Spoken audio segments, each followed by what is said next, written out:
Welcome to the Conservative Party conference in Manchester, where in this disused railway station turned conference centre, questions about the future of the high-speed rail line HS2 continue to dominate. This is Politics Live.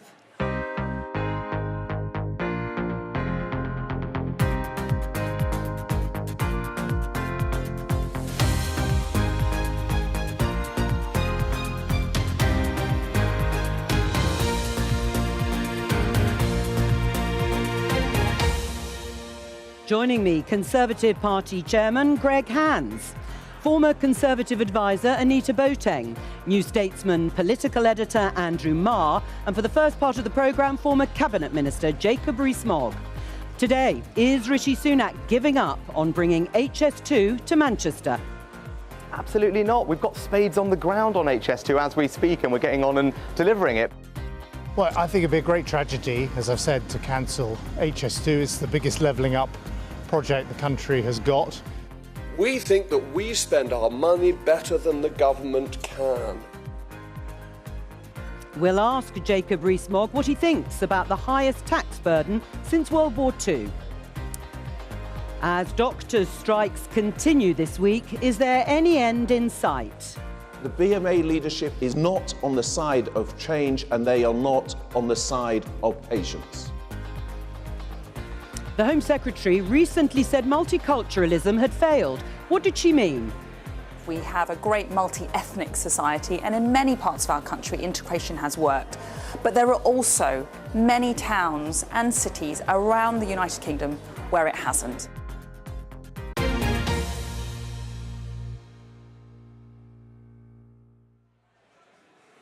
Welcome to today's Politics Live, and let's continue the conversation about HS2, because there is still no clarity, even with interviews with the Prime Minister earlier today. Let's just show you this headline in The Eye. Tory rebellion grows as Prime Minister scraps HS2 in the north, is the headline. So my opening question to the panel here is, should Rishi Sunak announce the scrapping of the leg from Birmingham to Manchester here in Manchester? Well, look, Jo, no decision has been made. Government properly makes decisions in an orderly way. It'll be a matter for the Prime Minister, the Chancellor of the Exchequer and the Transport Secretary, but that decision hasn't been made. Right, or you just don't know? No, it genuinely hasn't been made. Of course, we're listening, we're talking to people about it, we're looking at particularly making sure we get value for money on HS2, incredibly important. But worth bearing in mind, the project is being built at the moment. There are spades in the ground. Oh, don't use that expression, spades in the ground. Maybe that's the problem. It's not going to work with just spades in the ground, is it? Anita, should the announcement, which everybody thinks has been made unofficially, informally, should it be made here in Manchester? Well, I think at this point you've got to grasp the nettle. I personally think that the final phase is really important and it should continue. But if you are going to end it, then it's no one's fault, remember. This happened through an inadvertent official carrying a piece of paper that they probably should have had in a folder somehow. But the government then could have it got gripped it, snapped. couldn't it? And that's how this conversation has sort of unfolded. So, I mean, that personally, as a former advisor, is my idea of my worst nightmare. And because of that, it's led to this conversation happening in the open when it would have happened privately. Yeah. So I think at this point, number 10 is sort of going to have to come to a moment, probably tomorrow, where it just says something quite definitive, when ideally they would have wanted to land this as part of the autumn statement or a broader programme around government spending. It's gone on for days and days, weeks even. Should it be announced here finally? If they've taken the decision, for goodness sake, please say so. I mean, it has been an absolute horlicks of media management, to use the phrase. Yeah. And I think, maybe Greg can help us with this. I think the Cabinet are supposed to be discussing this at some point this morning. Greg? There's no Cabinet meeting I'm aware of this morning, Andrew. No decision's been made yet. No Cabinet. Well, I have a suggestion for the Prime Minister, which is I had Andy Street on my LBC show yesterday. Yes, the Birmingham Mayor. And he has said, as West Midlands Mayor, he will get together all the leading political figures in the North, particularly Conservative ones, all the business leaders in the North, and he wants to meet the Prime Minister and discuss how to radically cut the costs, using the private sector to cut the costs before he takes a decision. And I think Rishi Sunak should stand up tomorrow and say, do you know what, I've listened to Andy Street and I agree, I'm going to have one last go with all the big voices in the North before I finally take the decision. What do you think? Should it be announced here? Well, if it were done when 'tis done, 'twere well it were done quickly, I think are the words that come to mind. It's always best and advisable for governments to make decisions sooner rather than later, because as Andrew was saying, you otherwise get an endless media round of, is it happening, isn't it happening? Yeah. Let's cut it. The sooner it's cut, the better. It's a staggering waste of money. It's a bad scheme, massively over budget, and it would be a proper and bold act for the Prime Minister to do, and courteous of him to announce it in Manchester. Right. Should he not have done the interviews he did this morning and just waited until tomorrow to make the announcement? Well, Prime Ministers have to do interviews. If he hadn't done the interviews, you'd say, why has the Prime Minister gone into hiding? Yeah, but so I today- think, of course, he should do interviews at the party conference.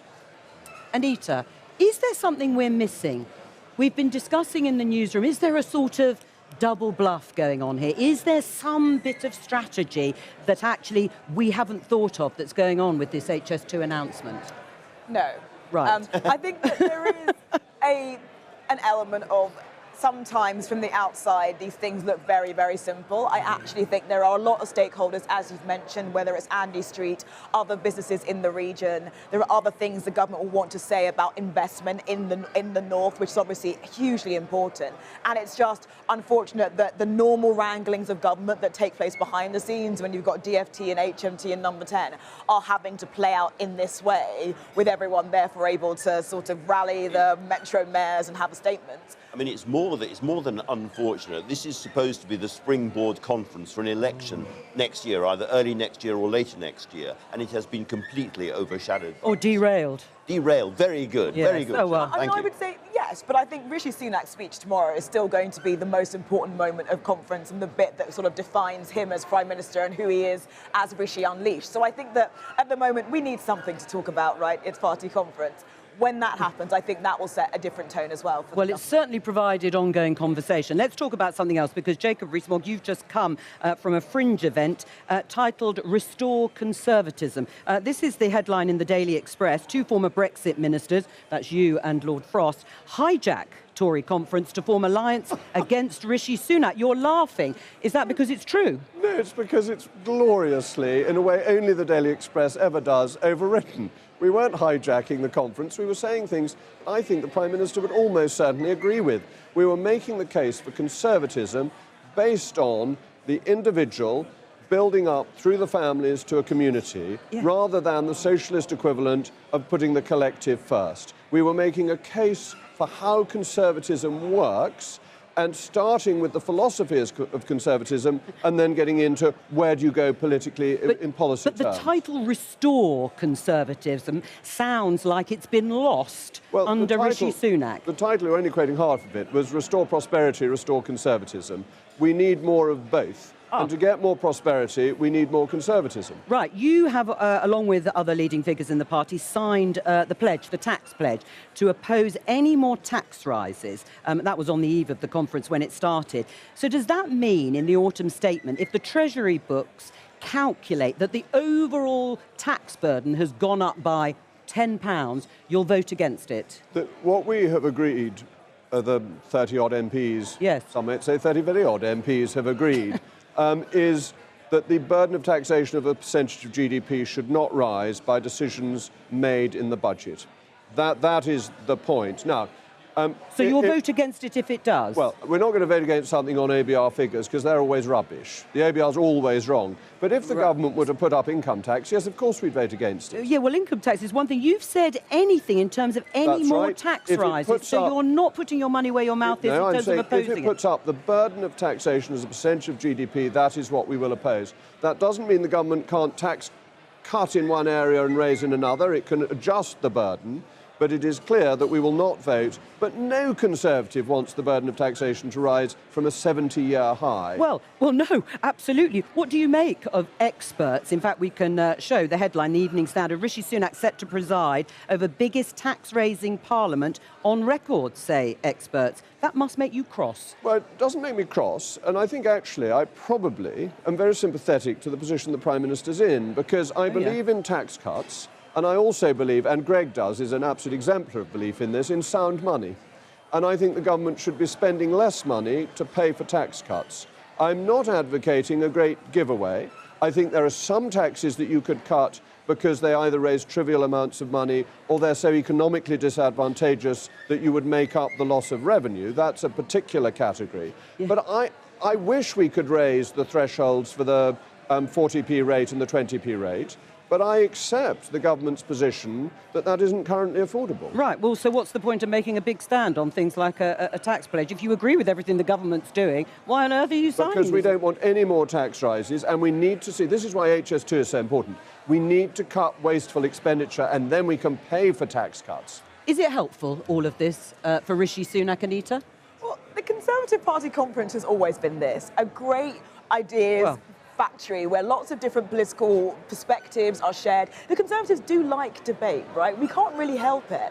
And I don't think that actually, when you look at the grand story of this conference, it's actually going to be about this pledge, as interesting as it is. I think it's actually going to be about the idea of Rishi Sunak showing a little bit more of himself and what that really means, and us getting some more definition about that. Right. So I think we always get very excited about the fringes and Liz Truss and the growth thing happening. Well, you mentioned Liz Truss. Yeah, I mean, Andrew Mark, can you remember a time when a former Prime Minister actually held a fringe event and espoused policy that was directly in opposition to what Jeremy Hunt was saying on issues like tax cuts at a party conference before? Not for a while. I'm sure it's happened, but not for a while. And of course, what she was calling for was corporation tax to be cut to 19%, and then below that. But I thought one of the interesting things about that fringe event was the biggest applause as people coming into the room was actually for Nigel Farage, who was going around the conference absolutely thrilled, and he feels that he's getting his way inside the Conservative Party. So I have a helpful question, both Jacob and for Greg. Would Nigel Farage be welcome back inside the Conservative Party? I'm a friend of Nigel's. I think he's a very effective campaigner, and I think most of his political views are views I share. I think Nigel is broadly a Tory and always has been. Right. Yes, well, if he wanted to join, I can't think his membership would be refused. Look, I think he's most recently been advocating voting for another political party. That is not consistent with being a member of the Conservative Party. Right, well, that's not the question. Let's just show some pictures. I think they're from last night. Everyone looking very jolly and cosy. Let's have a look.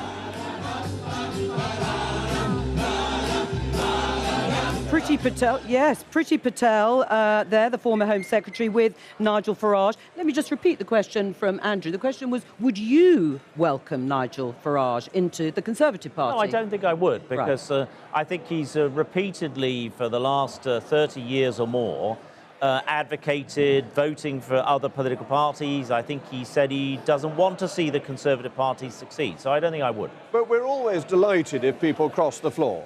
If a Labour member who'd been a Labour member for 30 years and came across and said, I'd like to be a Tory, we'd be absolutely thrilled to pieces. I think there is more joy in heaven over the one sinner who repenteth. And if Nigel is the repentant sinner, we should put down the red carpet. It's a yes from, I think, the Bible and Shakespeare in one go. Absolutely. Can I just make it? I think there is a discipline point, however, here inside the Conservative Party.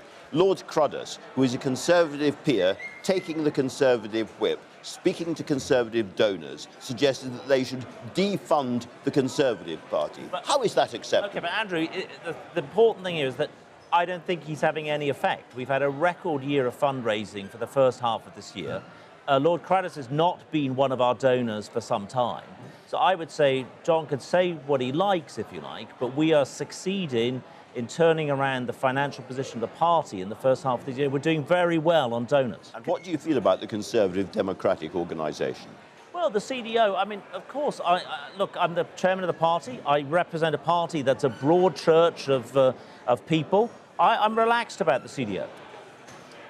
I do think sometimes we confuse interest in fringe events with, like, the mood and sense of the party. I mean, although the CDO is not a fringe event in that sense. It is a group within the party. Of course, but, like, we have huge turnouts for all sorts of events at party conference because they're interesting and intriguing. I spend a lot of time with members, and I've got to say, like, they like debate and discussion, and they don't necessarily all heave to one view, and I think that's a mistake we sometimes make when we're on panels like this. Sorry, beg your pardon. Can I raise a bigger point? in a sense, or more general point, which is that I get the sense in this conference so far, and it is not just a Tory thing, I think the same will happen at Labour, that there's less excitement actually in the main hall with the main speakers than there is on the fringe events. And one of my theories about this is that we've got a generation of politicians who, when confronted by 500 people in a room and a platform, don't quite know how to conduct themselves or what to do. We have lost that conference rhetoric that we used to rely on. Well, Jacob, do you think that's true? He's not one of the examples I'm thinking of. No, but do you think it's true of your colleagues? I'm not sure. I think this is an issue about how the conference is structured and what you're trying to do. I do think the structure we used to have of genuine debates that were answered by ministers on motions sent forward by constituency associations involved local members more, whereas currently it's grandstanding by ministers, which isn't necessarily very exciting. But to go to Anita's point about the fringe events, Liz Truss, there was a huge queue for the former Prime Minister. She was voted for by grassroots Conservatives, unlike Rishi Sunak, the current Prime Minister. Do you think the party was on a better course under Liz Truss this time last year, Jacob Rees-Mogg, when you agree on her tax-cutting agenda and fracking? It didn't work. It didn't, no, absolutely. So, you know, we are where we are. We've got to back the Prime Minister. We all want to win the election. I disagree with Lord Cruddas, who I admire greatly, and I like CDO. I'm in favour of keeping the vote for the leader with party members, all those sorts of things. But Conservatives want to win the election. Otherwise, there's no point in being a Conservative. And to think of changing leader again would be utter madness. So we must row in behind Rishi Sunak. And let's hope he makes an absolutely barnstorming speech tomorrow and has queues from all over Manchester waiting to get in. What about your comments leading up to the Brexit referendum and beyond? You said time and time again, what we need are freedoms, Brexit freedoms, to have cheaper food. Yes. You repeated what you said. Say again what you would like to see in terms of importing beef. Oh, I'd be very happy to eat Australian beef, but it should be a matter of choice. Our protections on beef don't protect British farmers, they actually protect French farmers. Why are we discriminating against Australia in our tariffs on behalf of France and Ireland and Holland? It makes absolutely no sense, and consumers should have choice. And if they want to buy Australian beef, that should be a matter for them. And tariffs should come down quickly. We should get rid of tariffs. And one thing we absolutely shouldn't do, which we're proposing to do sometime next year, is more import controls on food from the continent. Right, but you're calling for hormone-injected beef from Australia because it's cheaper. If people want to eat it, they should be free to. Andrew? I rather agree with that, I have to say. I don't know much about hormone-treated beef, but you know, the Americans seem to survive on it, and many other cultures do as well. If I just might come in, having been the trade minister at the time the Australia trade deal was negotiated, it's important that we do maintain our standards, but we are going to take in... And would that maintain our standards? We are going to take in more Australian beef that meets our standards, that is grown naturally without hormones. So we have solved that problem, keeping our standards, taking more Australian beef that meets our natural standards. Well, I'll tell you who doesn't agree with you, which won't come as a surprise, and that's Minette Batters, who is the head of the National Farming Union. Let's just show her tweet. Unbelievable from Jacob Rees-Mogg, an absolute desire to annihilate British agriculture, totally and utterly morally bankrupt. One thing's for certain, the Aussies would have deported him if he were representing them. Well, what's your message to her? Oh, this is absolutely... And she's representing farmers. Well, no, she's not. She's a complete protectionist, and she doesn't represent farmers well. I was visiting farmers in my constituency last week, and the successful farmers in North East Somerset can compete globally because they are producing effectively and cheaply and economically, and they're investing.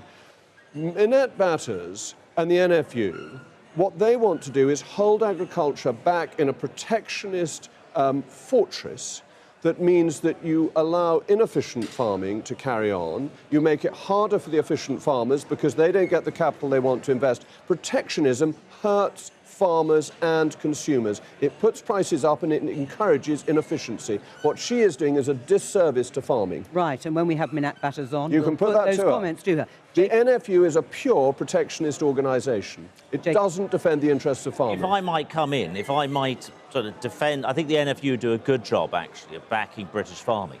But what we are doing is making sure we maintain our food standards, high food standards, while still doing trade deals around the world that enable, as Jacob says, our farmers to export. CPTPP, the new Trans-Pacific Trade Agreement, the UK will be the first country to join. That is going to be a big opportunity for UK farmers to sell into fast-growing Asian markets. That is what we're trying to do, is maintain our standards, but increasing the ability of our farmers to export. Yeah, well, people are worried about the maintaining of standards, and no doubt we'll hold your feet to the fire. We'll hold your feet to the fire on that issue. Jacob Rees-Mogg, thank you for joining us. Let's talk about doctors and the doctors' strike. Let's have a look at this headline. BBC News, 72-hour doctors' strike to cause extreme disruption. Well, as it would. This is because both junior doctors and consultants are on strike for 3 days this week in England. It's the first strike ever by both types of doctors. That happened last month, as we reported on the programme, but this 3-day strike is a significant escalation. The medical director of NHS England has said it will be extremely challenging for the health service. I'm hoping we can talk now to Dr. Emma Runswick. She is the Deputy Chair of the Council at the British Medical Association. She's joining us from St Peter's Square here in Manchester, just around the corner from the Conservative Party conference. Hello to you, Emma. Do you agree that this double strike by doctors, coming on top of the one we saw last month, will be extremely difficult for the NHS and for patients? It's certainly challenging, but consultants, SAS doctors and junior doctors are all in hospitals today across the country providing emergency care in emergency departments, critical care settings like ITU and maternity, as well as inpatient services. What will predominantly be affected are the elective care services, so surgeries, outpatient clinics and so on. And that's because we're very committed to patient safety, whilst maintaining that we have the right to take action in order to try and shift this government and end this dispute. If we don't do anything, then pay will continue to fall and be cut against inflation. We will continue to lose staff to abroad, where we are better paid and better valued, and we won't be able to give the care that we really want to give patients now and in the future.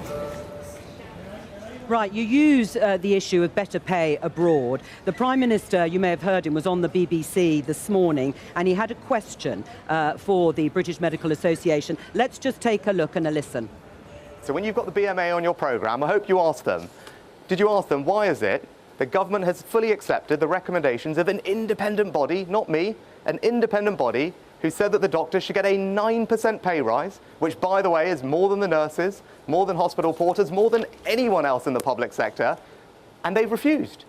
So why is that's okay for them when everyone else in the public sector has accepted the recommendations of an independent body and gone on with it? They haven't. And why the government has put record funding into the NHS? That's the question for the BMA. Emma, what's your answer to Rishi Sunak? So we don't have any faith in the pay review process for doctors. It's been heavily meddled with since 2008 and consistently given us below inflation pay awards, including pay freezes, or indeed been ignored by the government several times over. So we know that unless there's significant pay review body reform, which is part of our set of demands, then we won't ever be able to regain or reverse the pay cuts, restore the pay of doctors. And to be honest, even if we were in a position where we thought it was independent, the fact is that we've got wages twice the salary in Ireland or Australia or New Zealand, and we are losing our staff. And if we want to provide good care for patients now and in the future, we need to retain them. And at the moment, we're not retaining them. So we have to do something, all right, or else we'll continue to get worse. Emma, stay with us out there if you can. What do you say to that last point of Emma's in terms of pay and pay restoration? Well, first thing I'd say, Jo, is that I think most members of the British public and potential patients, those on NHS hospital waiting lists, want to see doctors in hospitals, not demonstrating outside Conservative Party yes, and they might say it's up to you to bring these strikes to an end. Well, look, I mean, as the Prime Minister's laid out, it's been the most generous pay offer. It's recommended by the independent pay body. That has been the independent pay body that's been there for some time. The demand from doctors for a 35% pay rise is just, I think most of your viewers would think that is both unaffordable and unfair on other public sector workers and on the taxpayer. You're part of the government. Can you tell our viewers what's happened to doctors' pay under Conservative government since 2010? Well, in terms of the overall pay, overall pay has been competitive. We also, just contrary to what has been said, the number of doctors in this country is at a record high. Yeah, but that's not what I was asking. I was asking about... But I'm not saying it isn't important, but doctors' pay, I'll give you the figures. Junior doctors' pay has fallen by 14% since 2010. Pay for consultants has fallen by 15% since 2010. And these are real terms figures, taking account of inflation from the Nuffield Trust. So you will accept what Emma is saying is right. Pay has fallen consistently and continually since 2010. I'm not going to accept that because I don't have the figures in front of me. These are the Nuffield Trust figures. What I would say is that the current pay demand for 35%, I think, is just not affordable, and I think is out of kilter with the other public sector, particularly the NHS workforces. I think there is a big gap between what's going on with junior doctors and consultants. The real danger for the NHS, the real danger for patients, is when we had consultants and junior doctors going on strike together. And I see the consultants are now talking about sitting down with the government up to November or so forth and having no strikes before that. I think that's very important because, again, Nuffield Trust figures, senior doctors are about middle of the pack. They're actually paid more in relative terms, if you take everything into account, than their colleagues in most European countries. Right, and in terms of actually some sort of mediation service, Emma, if you can still hear me, what about junior doctors making that same offer as consultants and actually saying, if the government will go with mediation between you and the junior doctors, you'll stop the strikes? Well, we offered ACAS mediation back in April for junior doctors. We've been talking to ACAS well ahead of that back in December last year. We're prepared at any time to get around the table and talk. That's what we've been seeking throughout this dispute because we won't resolve it without negotiation. But when we've faced serious pay cuts, not just that you've described, but the Nuffield figures start in 2010 and our pay cuts in real terms started in 2008. So by RPI, junior doctors have lost 26% of their pay. And when you're facing that, it's just maths to reverse that. It takes large numbers. We want to be paid just what we were paid in 2008 and we'll talk anytime, anywhere. They can walk out of the conference centre now and talk to us if they wanted to resolve this. Right. Right, your line is a little bit wobbly, but we'll keep going with it. But will you call off the strikes? If the government said, we'll meet, would you call off the strikes? So what junior doctors are looking for to call off strikes is a credible offer, but we're happy to talk at any point, even when there are strikes on the table. What consultants are saying is that given a pause in the calling of strike action, there is no further excuse for the government to refuse to get around the table and negotiate. Anita, how are these strikes going to end? I think they're going to end the same way that they've ended with the nurses and with every other public sector and private sector body that's been striking, which is through, at some point, the strikes end. At some point, there's another conversation, and at some point... But without any further movement either on a pay offer from the government or sitting around and actually negotiating, or what, the doctors giving up? Well, I think that if we see what happened, I mean, Wales are now balloting for action. So we've got, like, you know, obviously Labour-led in Wales. Northern Ireland, there are potentially going to be ballots too. I think that there is a kind of an exhaustion that is kind of creeping in, both in terms of for the doctors, I imagine, but also from the general public. And I'm hoping that that sort of moves us towards a resolution. Now, we can't forget that so far since December, 1 million people have had operations and routine appointments cancelled, and that is continuing to accelerate. So I'm hoping that everyone just gets a little more impatient and everyone just gets a little more flexible, and that we can resolve this, hopefully, before the winter. Right, well, I'll put that to Emma in a moment. But Emma, I'd like you also to respond to this rather arresting headline in The Independent. I'll read it to you. NHS pays doctor £7,900 to cover striking colleagues. How is that ethical? It's the market rate for doing, you know, complex surgery in the middle of the night when you're already doing over your hours normally to cover your colleagues. Then people don't want to do those shifts, and therefore they're entitled to demand high rates for them.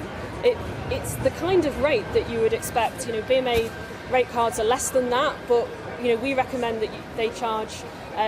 For non-contractual work over £100 an hour if you're a consultant, it's not unreasonable. It's what you'd expect to pay a plumber or a solicitor for emergency work. And that's what's happening. If they want to stop spending that kind of money, they need to get around the table and negotiate so that we don't have to go on strike anymore. Or are you just cashing in on the strikes with those sorts of figures? I mean, they're unbelievable, £7,900. It is unbelievable, and yet that's clearly the value that the hospital has put on that work. It's clearly work that we can't do without, and therefore some doctors are attempting to negotiate for that rate. If it wasn't a strike, we wouldn't have doctors being able to negotiate those rates for themselves. And I just want to come back on the point about getting, people getting exhausted. Sorry, I think we're slightly losing your line. I mean, that figure, it would be cheaper to increase the pay offer, surely, than have those sort of rates being paid for emergency cover. Well, look, let's go back to where we started on this, that this is an independent pay body is recommending this figure, the 9% figure, which, by the way, is 10% for a junior doctor in year one.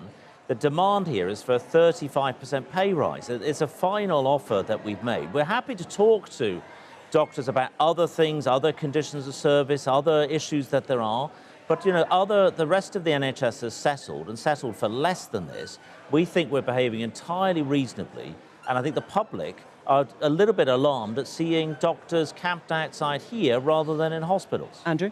I think the public have less sympathy for consultants than they do for junior doctors, but I think we also have to accept the sort of human side of this, that most doctors have had an incredibly hard time during the pandemic. They're exhausted, they're worn out, they're tired, they're frustrated, and they're quite angry. I think the government is going to have to move, because there are also people, all of us rely on. Political question, because there has been an accusation that the strikes, the protests here are because of the Conservatives being in government. But is there any evidence? I mean, Labour hasn't said that they would pay any more. They're sticking to very tight fiscal sort of envelope, and actually those strikes could continue under a Labour government. Well, Wes Streeting has already absolutely infuriated the doctors' union, and they don't, he talks endlessly about reform. He is not somebody, I think, who's going to have an easy time. If Labour are in power next year or the year after, you might very well see NHS people protesting outside then as well, Jo. Thank you to Dr. Emma Runswick there outside of the conference centre. Let's talk about immigration and the Home Secretary, Suella Braverman. She made a controversial speech a couple of weeks ago in Washington about multiculturalism. Today she's been on a visit in Bolton at a lads and girls club, talking to people there and having a go at table football. I'm not sure she was that good at that. But anyway, yesterday Immigration Minister Robert Jenrick said this at a fringe event here at the party conference. Where I think we've gone wrong is that immediately after leaving the EU, we established a legal migration system that was, if anything, more liberal than the system that we had when we were in the European Union. The model that we've adopted as a country is not working, and we can't continue it. And that's why we do need now to finish the revolution that we started with Brexit by not just taking back control of those levers, but actually exercising them so that we can make our own intelligent choices and reduce the amount of legal migration into the country. So Robert Jenrick there. Let's welcome Sundar Katwala, Director of British Future. Just before I come to you, that's the immigration minister talking there. Since leaving the EU, the UK has implemented a points-based system, earning threshold and a list of shortage occupations to manage immigration. Has there been a mistake? Robert Jenrick seems to think it's all wrong. Well, look, I think the government is absolutely committed to bringing immigration down. We need to do more. That is our commitment to do that. It's gone up, of course, hasn't it? But it has gone up, but we would, obviously a lot of those figures that you've been looking at will be influenced by the pandemic, those pandemic years of 2021. Of course, it's gone up since then. But we do need to bring down immigration. That is what the government is committed to do. Right, to what level?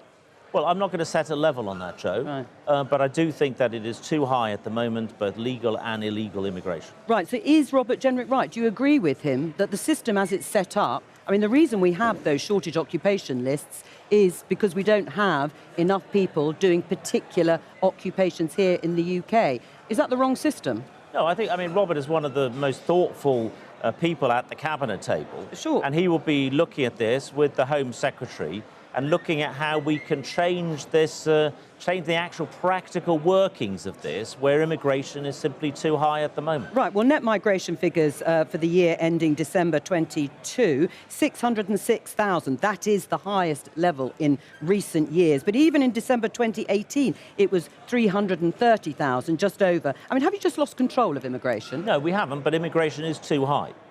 Is it too high? 606,000 is a very high number. It's exceptionally high for exceptional reasons. So many Ukrainians, so many Hong Kongers came. It's also high because of the choices Boris Johnson's government made. So it will settle at net 350, net 400, because they've decided to have more NHS visas, more social care visas for students to be able to stay. What I think Robert Jenrick is saying is that the policy choices made to liberalise non-EU immigration need to be looked at and reversed. So he's changing his mind about what have been consensus policies, I think, across the parties about post-Brexit immigration. I mean, it's quite interesting listening to Robert Jenrick talking about the very policies that he oversees as part of the Home Office and saying that they're wrong, they're not working. I think the brutal summary is immigration is too high because we've made it too high, says Minister. But I think we should not confuse that. We started off with Suella Braverman on multiculturalism having failed. Very, very interesting. When Rishi Sunak was asked about this, he could not say that he agreed with her, and instead he told his own story, which is, of course, a very unusual story, but also a story of highly successful integration and multiculturalism. Yeah, do you agree with Suella Braverman that multiculturalism has failed, Greg? I wouldn't really look at it like that. I would actually say that I think Britain, we've got an amazing society. We've got an amazing society where, you know, as Kemi Badenoch said, it's the best place in the world to be black is in Britain. And I think our society has been a huge success. Right, well, let's just show that headline, actually, what you've just said. It was Kemi Badenoch, the Business Secretary, talking about International Trade Secretary, talking about Britain is the best country to be black in. Do you agree with that, Anita?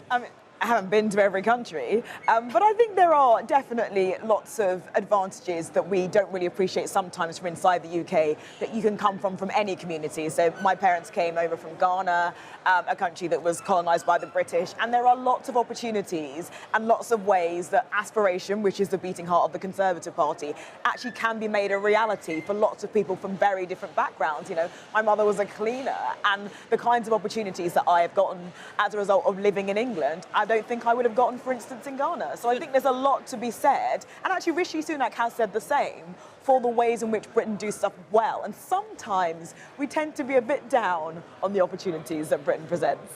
In our research, 3/4 of black and Asian people take the common sense view that Kemi Badenoch's right, you can't really find somewhere that's doing much better, and we've got much more to do because the progress we've made hasn't completed the job for equal opportunities. Most people are balancers who know that those two things can be true at the same time. Well, perhaps with a slightly different view. Let's listen to this is from a fringe event here at the conference, the Conservative MP, Tom Hunt.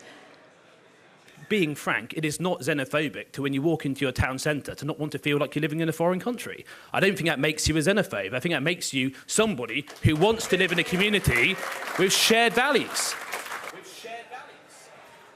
Is that xenophobic? I think where he gets it wrong is when he's looking at what it looks like. You've got a fifth of us are British, often born British, with darker skins. I'm mixed race, black and Asian skins. So if it looks like a foreign country to the mix, you should have debates about how we get integration and cohesion right, that white people, Asian people and black people can agree, let's work on what brings us together across a multi-ethnic Britain now, because we shouldn't be putting people in different boxes in that way. Were those comments xenophobic? I think they were pretty close to the edge, particularly the anger in his voice. You've got to be very, very careful with wolf whistles. The only other thing I'd say is it possible, do you think, that Suella Braverman says one thing about multiculturalism, which is really important to our existence as a country, and Kemi Badenoch says something radically different? Anything to do with a future Labour Conservative leadership contest? Perhaps.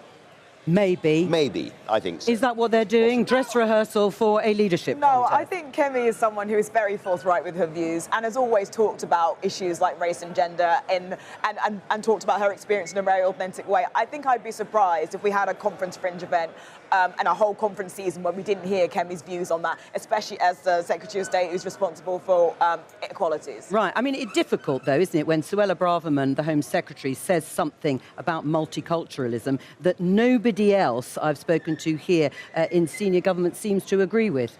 Well, look, I think from this discussion, I think we can say that the UK has been a big success. I see around the cabinet table. I never saw it in previous Labour governments. But this was signed off by number 10. This speech by Suella Braverman. It can't be both failed and also the best place to be a black person in from a Conservative point of view. I mean, those two things cannot both be true. I mean, the thing I would say is that Greg just mentioned the fact that our Foreign Secretary is black, our Home Secretary is black. I think there are, our Prime Minister is from an ethnic minority. And I think that that you allowed in public life when that happens to have people from ethnic minority backgrounds who do not agree. And I think that's actually a sign of the fact that we are a developed and mature economy in which people do not have to represent one uniform view. I certainly think people should debate Suella Braverman's arguments, not her identity. Multiculturalism meant many different things to different people at different times. We've definitely got more work to do on integration. It should be right to say that. But David Cameron told us it was finished 13 years ago. So a minister shouldn't now be making an opposition speech about what's failed. They should be telling us about the record of what we've been doing after multiculturalism, what we can do to promote more cohesion, what they're for, not just what they're against. But I think cohesion is a much better place under today. And I'm not making a political point compared to 13 years ago, 20 years ago, 25 years ago. I think actually Britain is a much, much better place. And actually an exemplar. People come to this country, and I've long been an international-facing minister. I've been welcoming international guests to this conference, and people are really, really impressed with what Britain has done in Well, on the subject of cohesion, and I'll come to you, Andrew, in a moment, let's just take a look at this. Conservative London mayoral candidate Susan Hall, who'd be standing against Sadiq Khan, Labour's London mayor. Let's just have a look. It was filmed by Sky News. I tell you something else, I know how frightened some of the community is because of the divisive attitude of Sadiq Khan. One of the most important things that we can do when I become Mayor of London is to make it safer for everybody, but particularly for our Jewish community. Greg, what do you make of those comments? I mean, she's the Tory candidate for London Mayor. She's claiming Jewish communities are frightened by Sadiq Khan. You're a London MP. You'll no doubt be campaigning for Susan Hall. But, I mean, is that true? OK, I wasn't there at that particular time, and I haven't seen the whole context. You've taken a little bit there. Well, it's quite clear. She says, I'll tell you something else. I know how frightened some of the Jewish community. I don't think it's right to say. I think the point generally is that in London we've got horrific levels of crime, knife crime in particular, violent crime in particular. I think all communities are actually under threat from the policies of Sadiq Khan. Because he's a very poor administrator and a very poor police crime commissioner for London and these kind of things. So I think the general point is that everybody, I'm afraid, is feeling it, and crime in my constituency crops up all the time. But let's talk specifically about this. Is she right or wrong when it comes to the Jewish community? She's wrong, and she shouldn't say that people in the Jewish community are scared of Sadiq Khan, the London mayor, who happens to be Muslim. Greg has just made a legitimate argument. No, she didn't say that. She said they're frightened of the divisive attitudes of Sadiq Khan. Where I think you should go further, Greg, and get back to the legitimate argument you made is the Board of Deputies have come out last night to say she shouldn't have said it because they've had nothing but friendship and respect. Lord Finkelstein has said it's a wrong comment to make. Andrew Boff said that the Zach Goldsmith campaign crossed the line in retrospect. They hope you'd learn the lesson. Because of the divisive attitudes of Sadiq Khan. Sandra just said she did say but Jewish people in London aren't scared of the mayor. They can vote Conservative, they can vote Labour, they can vote Liberal Democrat. Muslims aren't scared of Rishi Sunak because he's a Hindu. Let's not bring division where it doesn't exist. Please ask her to withdraw the comments and make the critique you made. Will you ask her to withdraw the comments? I think we should look. I haven't seen the whole thing that she said, and I think that's been clipped, and she definitely didn't say what Sandra said because Sadiq Khan is Muslim. Let me read what she said. I know how frightened some of the Jewish community is because of the divisive attitude of Sadiq Khan. Is she right? Well, I think she's right if she means the whole of London, all communities feeling under threat. She said some of the Jewish community. Because crime is too high. But I would need to see, I wasn't there, I need to see the whole thing. You have an excerpt. All right, well, you can perhaps catch up with after. We've only got a few seconds left. I'm so sorry, Andrew. I will be back tomorrow with more Politics Live at 11:30 a.m. for the Prime Minister's speech to conference. Bye-bye.